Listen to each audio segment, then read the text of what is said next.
Okay, so the last book I read in April was Kin. It was actually like the first book I read in April, Kin by Tayari Jones. I think this is the only physical book that I read. I'm a Kindle warrior. But anyway, so with this book, I sat with it for a while because I didn't like the ending. Not because of the writing, but just like I was just so hopeful about what was gonna happen. So the book is about Nisi and Anne, friends, childhood friends. They grew up together.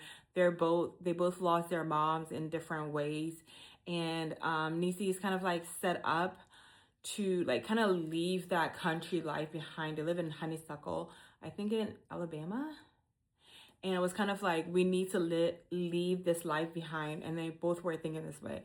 And I feel like how the book ended, it was kind of like, man, there was no, like, when people go through so much, like you're expecting some kind of victory at the end.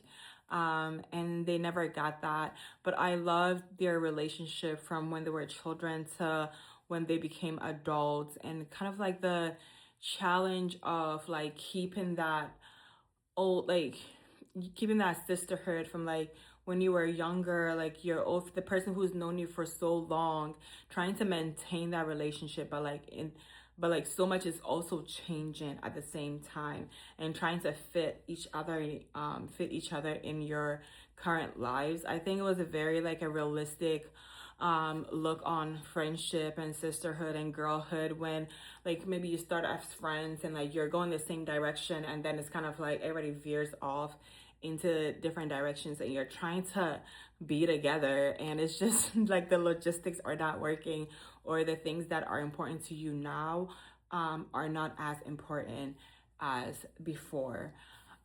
So this book really highlighted that. But I'm gonna comment on Threads, and Tayari is on Threads responding to all of us like, yeah, do you need a hug? Because I was like, yeah, the ending of that book, sis.